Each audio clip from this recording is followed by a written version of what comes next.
Well, similarly now, as travel nursing has pulled back, we've got some customers who now are starting to pivot into therapy and locum tenens physician staffing because those markets are hot. As nursing has pulled back, the areas that struggled during COVID because doctors weren't going into the offices, those are now heating up, and those verticals within healthcare, as an example, are up. And a lot of people here listening are probably recruiters or salespeople who have to reach out to people, for a living. And there's the right way to do it, where you try to build a relationship and, give them space, but also stay in front of them. It takes a high emotional IQ to do it the right way, but you also can't just call someone and call them once and then it's over. The data says that to connect with people, whether you're in sales or recruiting, it can take 8 to 11 touches, and it takes a variety of different avenues to do that.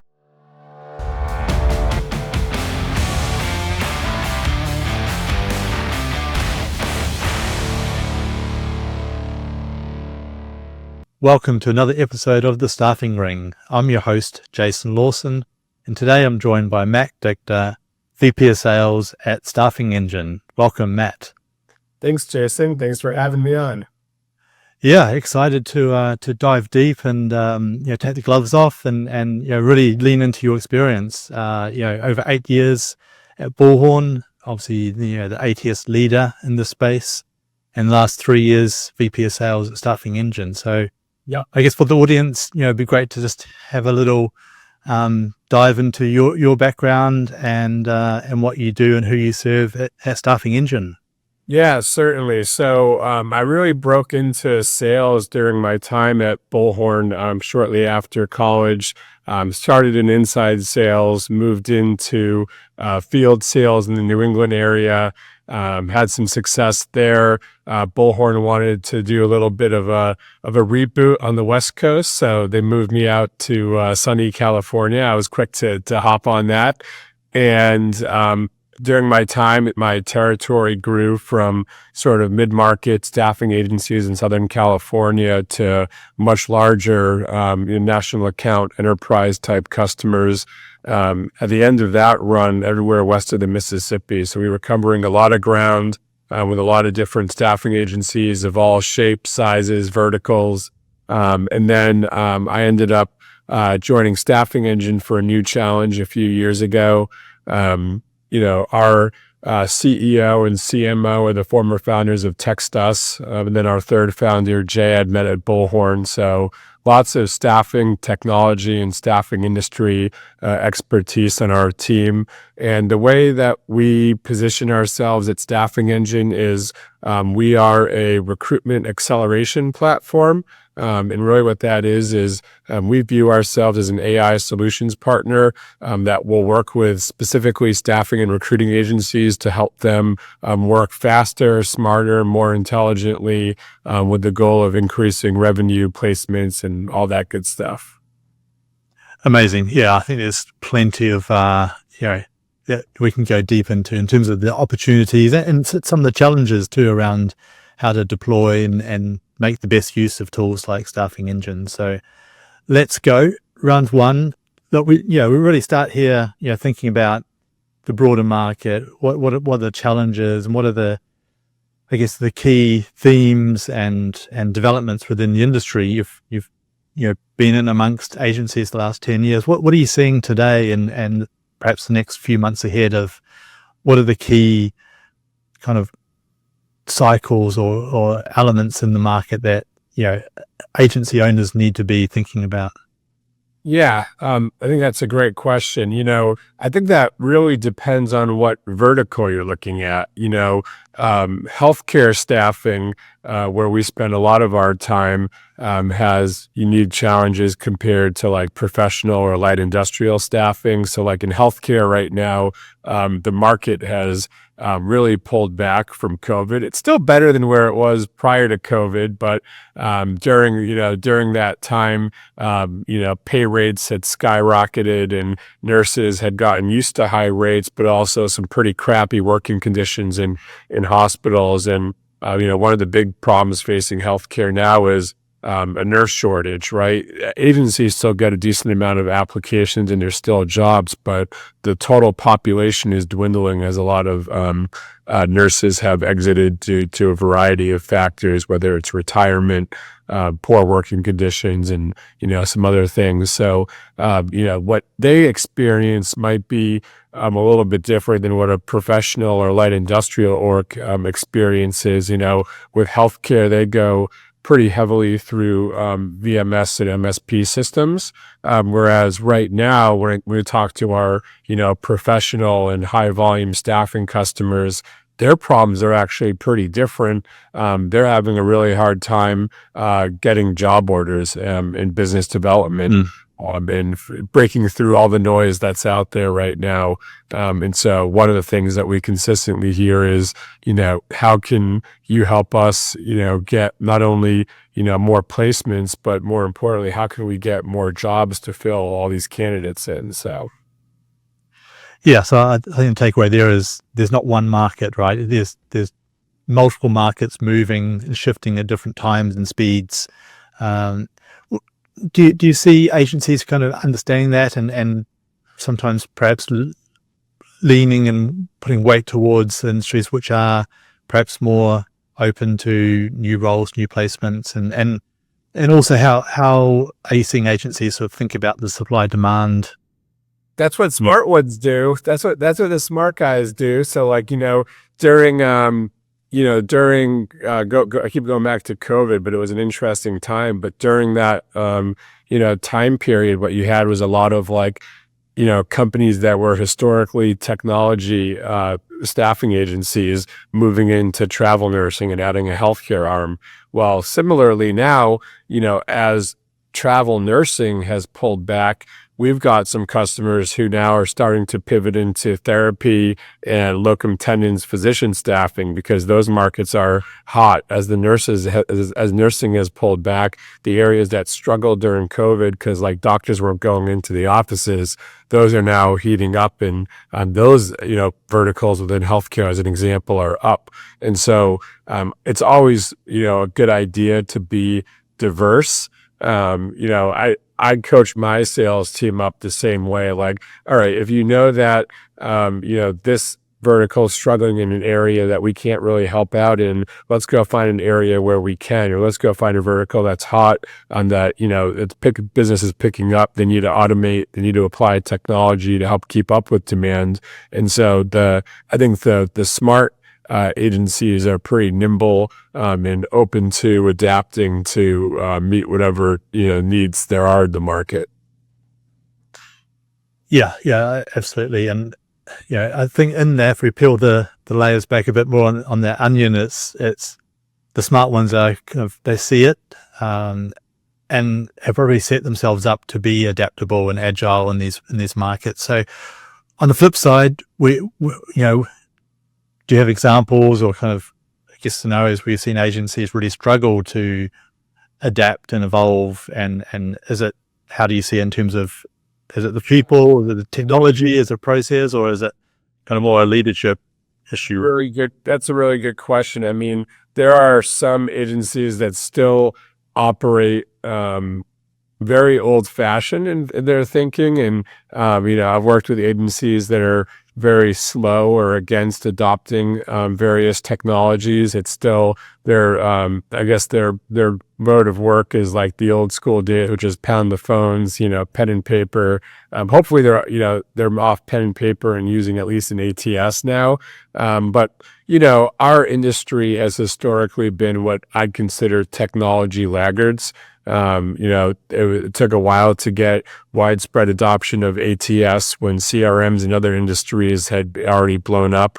We were very slow as an industry to adopt automation that other industries were utilizing for increasing client engagement. What I will say, we're as an AI solutions provider, I think that with AI, we're getting a little better adoption and interest. I think that a lot of agencies kind of fell behind the curve as automation grew. But as AI has exploded in our everyday lives as quickly as it has, I think agencies are at the very least getting better about doing some initial investigation and evaluation of various AI tools out there. And the sharp ones are starting to adopt it so that they don't fall behind the curve. But I have seen agencies that are highly reluctant to. And I think that, this one with AI has the ability to be as transformative, if not more transformative than even like the internet was. And so if agencies are slow to adopt, this is a rocket ship that's taking off. And if you don't at least start putting in the strategy and the tools, at least in some part right now, 3 years from now, as AI advances, faster and faster, you're really going to be behind the 8 ball. Yeah. And I think, whether you're an agency leader that is already on that curve, or you know that you need to be, I think, everybody is somewhere along on that journey. So nice segue into round two. And here we talk about the strategies, what are the tactics to win in this market that's evolving so quickly. So, we're recording this kind of middle of 2024. We've spoken about the different markets within the market, and, the advances of technology in the next 3, 6, 12 months. What are you seeing, like some perhaps unconventional or market leading ways that agencies are really bringing on new technology and adopting and making sure that it's really fit for purpose in their business? Yeah, I'll give you a staffing engine example, and then I'll give you a promotional example. But I think that the fast, nimble technology partners are really good at not only coming up with their own good ideas, but listening to customers' ideas. And I'll give you an example of that. One of our customers, GQR, had brought to us a challenge they were seeing where their process of distributing and assigning out applicants to recruiters was highly manual. And they're getting applicants from a variety of different lead sources. Could be their website, their mobile app, various job boards like Travel Nurse Source, Indeed, and so on. And so what was happening was, as those applicants applied, they'd come into a shared email inbox, and then they had their management team going in and assigning them out to recruiters. By the time a recruiter got assigned that lead or that applicant to follow up with, it could be an hour or two later. And by that point, that applicant's gone on and applied at, 4 or 5 of their competitors. So, staffing and recruiting is inherently a speed game, always has been, especially in more, higher volume staffing. And so they came to us and asked us to help them solve that.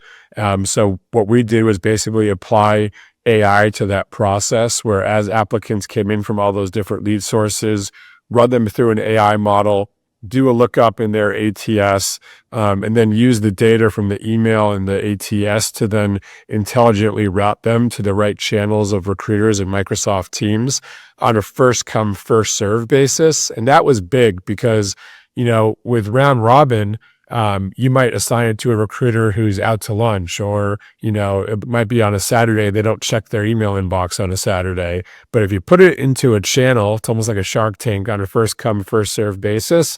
Someone's going to see that, get that ding on their phone from Microsoft Teams, claim them and follow up with them. And what has happened with them, and then we've since gone on and, helped, 20 plus other healthcare staffing agencies adopt this, is a very dramatic increase in lead response times and follow-up times. And what our data shows is that if you're a staffing agency and you're able to follow up with an applicant within 5 to 10 minutes, your chance of placing them on assignment goes up about 300 to 400%. So it really becomes, that fast follow-up.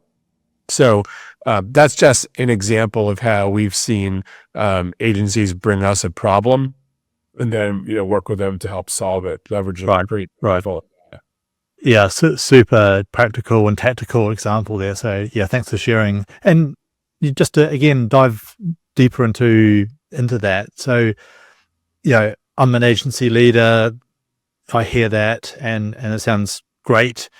What's the level of investment that I need to make, both kind of getting that started, set up, and also the maintenance? Is that something that just getting really practical here, is that something that you as a business help support with professional service, or you expect them to manage in-house, or with a Yeah. So, I mean, we're compared to other solutions, I would say that we're a pretty light lift in that, in fact, that we do all the building and deploying.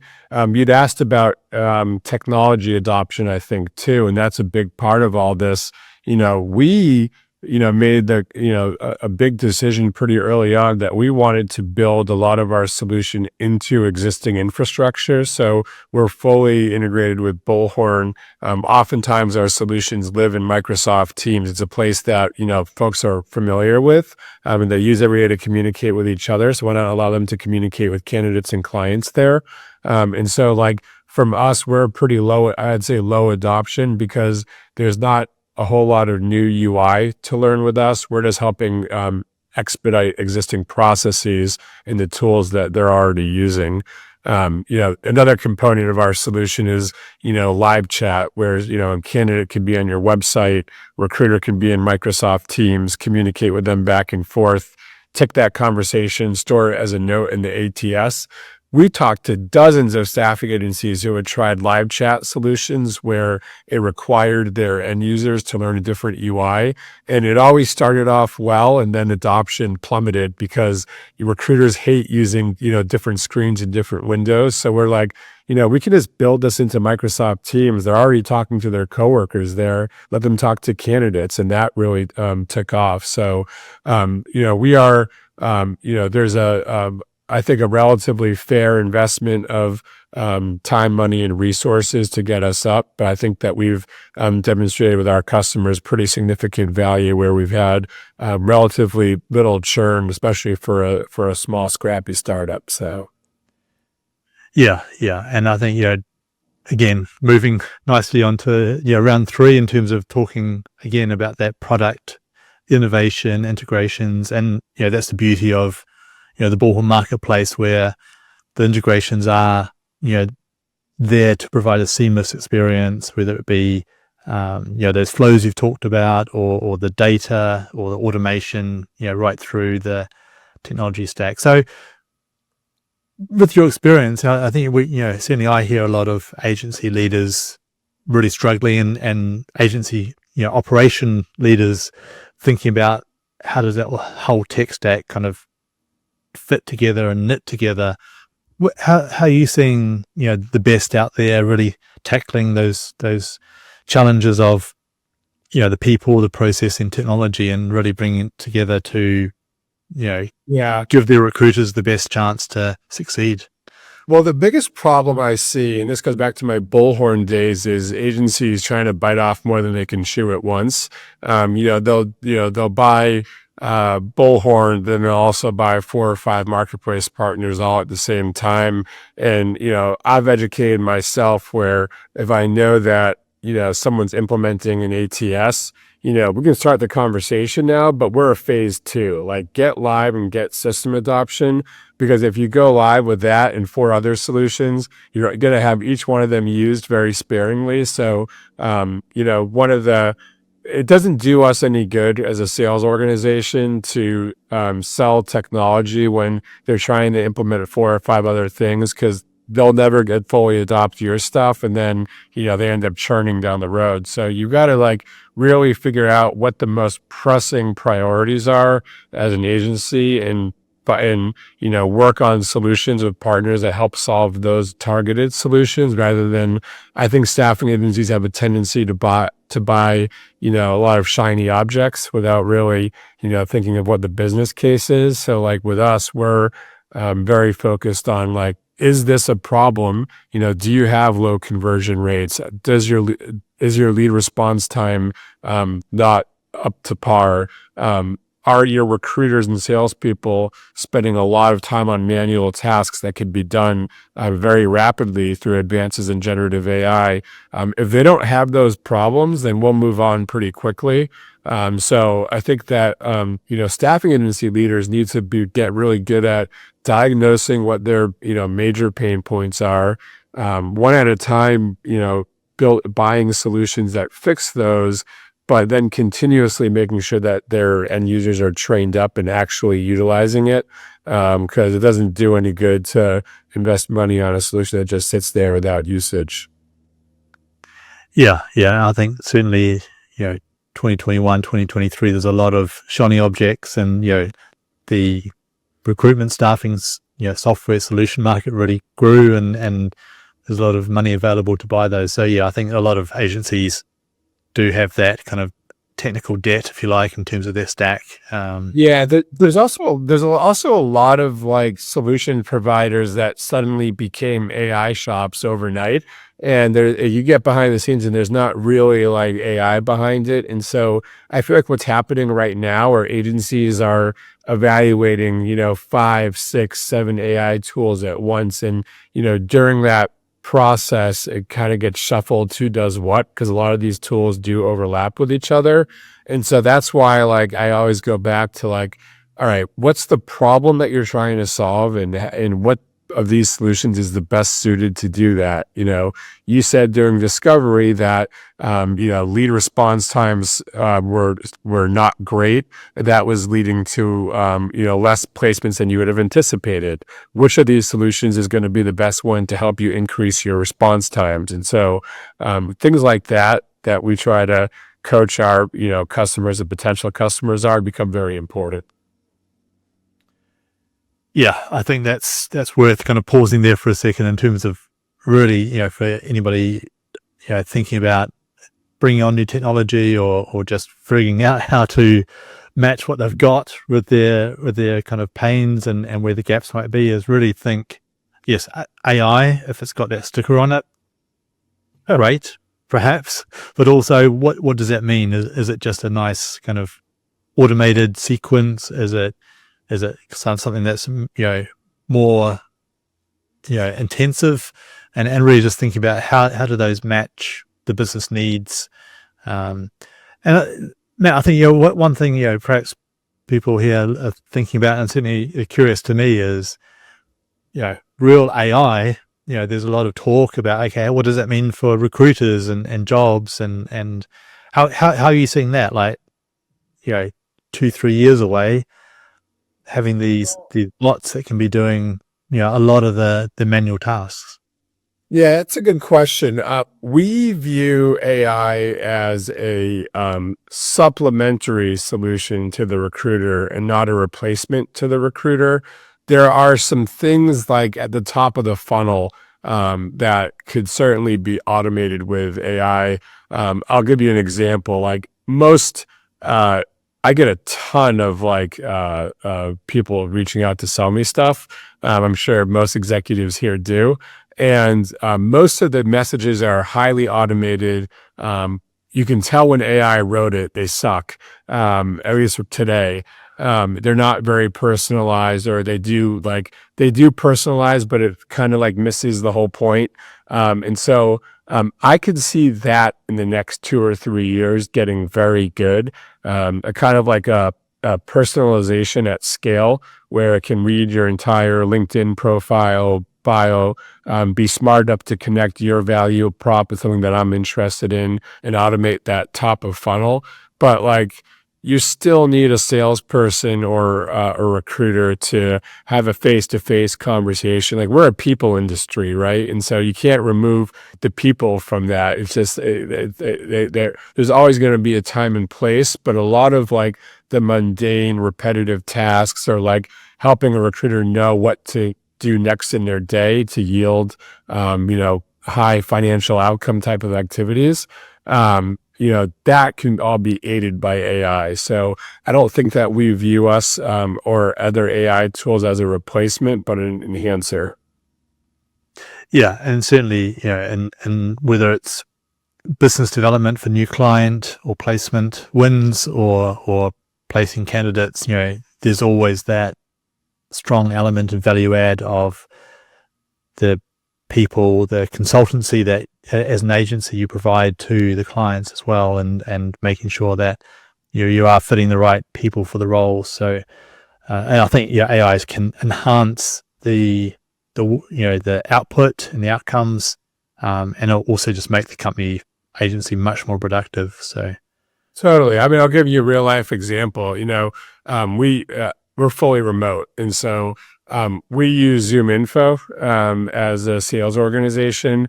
One of the solutions in there within the Zoom Info stack is Chorus, which does call transcription recording for sales organizations like us, very similar to what Ringover would do for a staffing recruiting agency. And one of the things that I love about it is, as my team's having calls that I'm not able to be a part of, it's transcribing those calls, giving next action items, and sending me an email afterwards so I know what took place.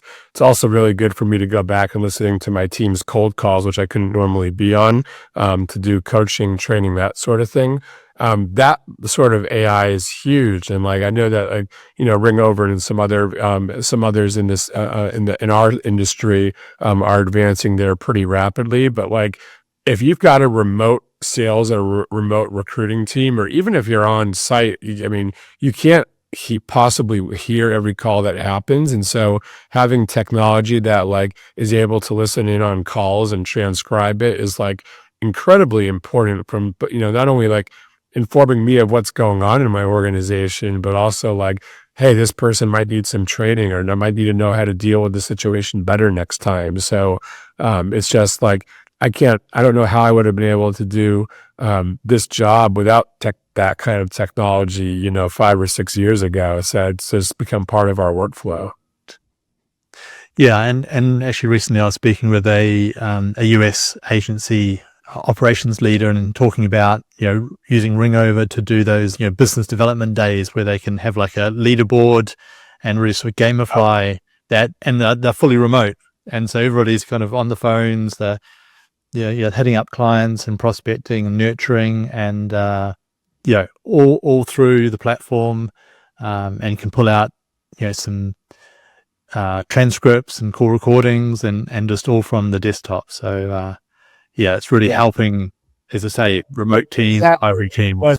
So in that situation, tools like Zoom Info, Ringover, other AI-based tools, they're providing coaching and they're providing summaries. Are they replacing my job? No. Are they helping me do it better? Yes. So that's how I try to position some of the stuff we do with staffing agencies, because there's inevitably end users and recruiting managers who get worried about that sort of thing. I'm we are here to help you, not replace you. So yes, yeah, spot on. Right, here we go, run 4. Matt, you ready for speedball? This is you got to get your fists up and get active here.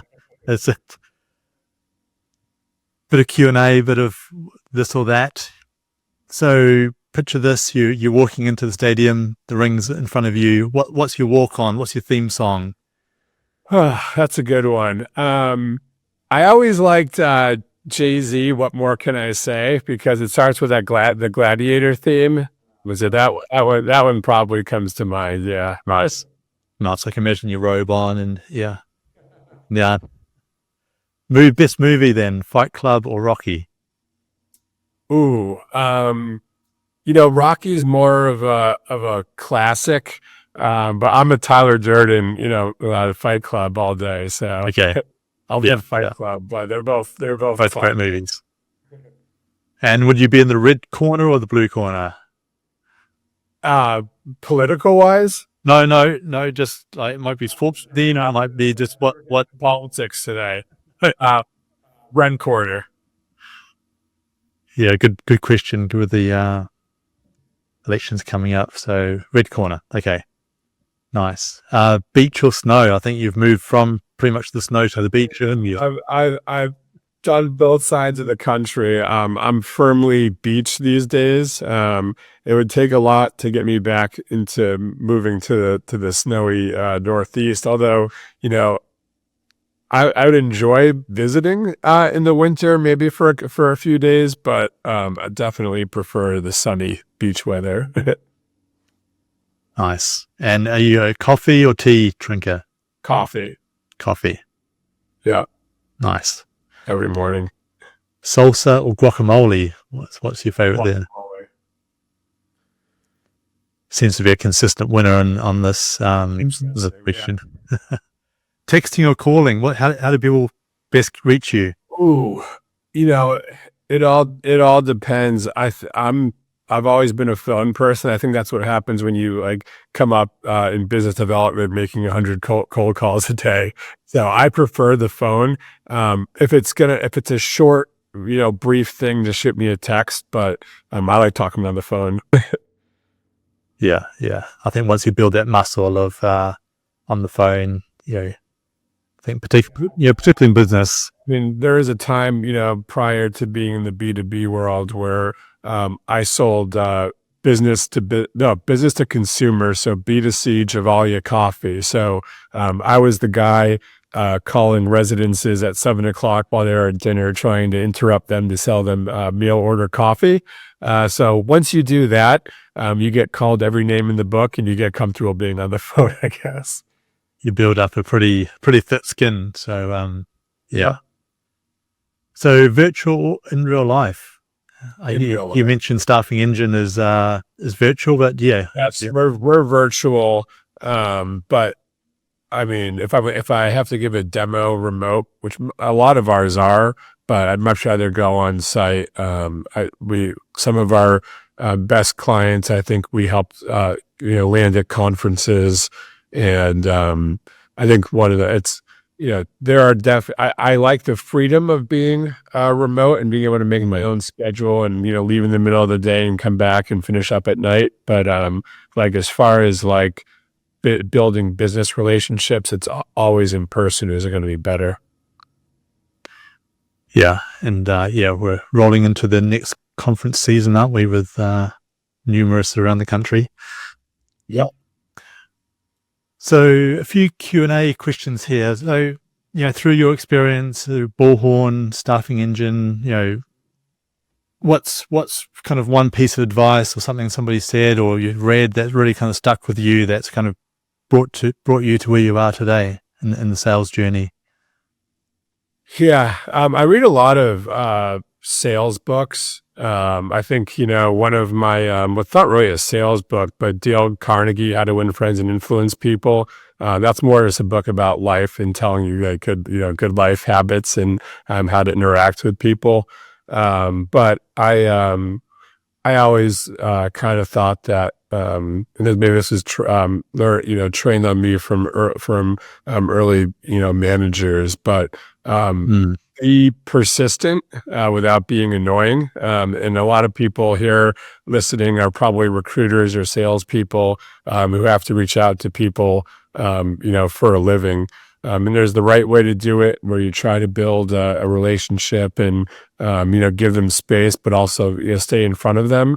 It takes I think high emotional IQ to do it the right way.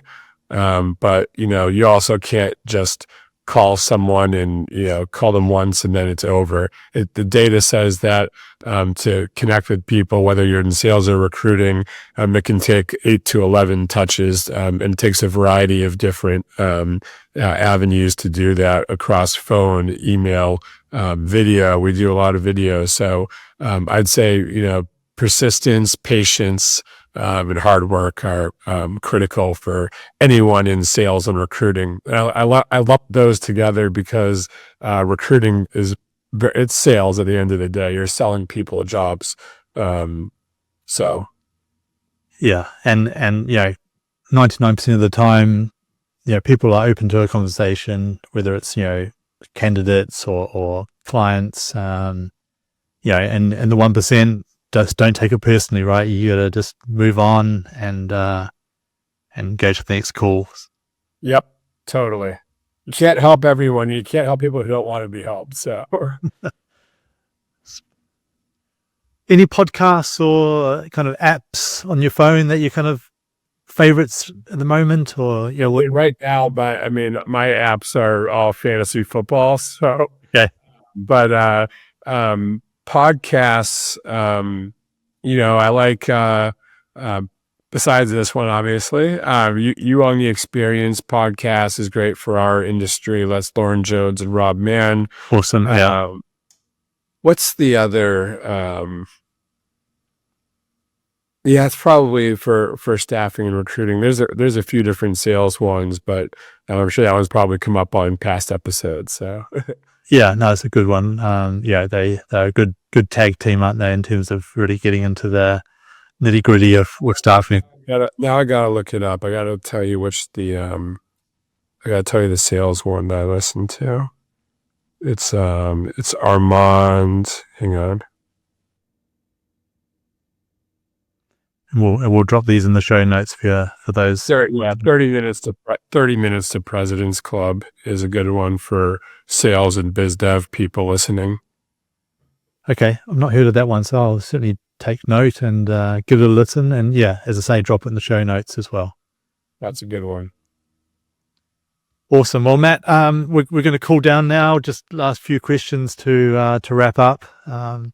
Looking forward, like, what's one thing that really excites you about the industry? It could be just in terms of, coming out of a lot of the pain we've had in the last 12 months, or it could be technology. What do you think it is? I think that the two big ones are, hopefully an upturn, an uptick. And, I know it's been up and down and now it seems kind of flat, but, we always bounce back. So definitely looking forward to that happening. I think it'll probably be next year before it does, but looking forward to when it does. And then just the advances in technology, what it can do for both the sales and the recruiting industry. I consider myself and my team early adopters of technology, and we're piloting some pretty game-changing stuff from a sales standpoint right now. And then, of course, we want to provide game-changing stuff to our staff and customers as a technology provider. So I'm looking forward to how, AI seems to be getting better by the day and more advanced. And with those advances will come better tools that we can build to utilize what's out there. Yeah, and look, there are so many parallels with sales and the recruitment, staffing, particularly around the business development side of things. So, certainly for those that are out there in conference season coming up, do hit up Matt and the team, Staffing Engine, for a good chat and just think about how to deploy some of those sales methods into your agency. Yeah, definitely. Definitely follow me on LinkedIn, follow Staffing Engine, connect with us. And, I've had plenty of folks reach out to me to just talk about sales strategy and not even about Staffing Engine. And that's okay. I'm happy I always like to know what, our clients are doing from a sales biz dev standpoint and share what we do to stand out. So I'm always open to those conversations.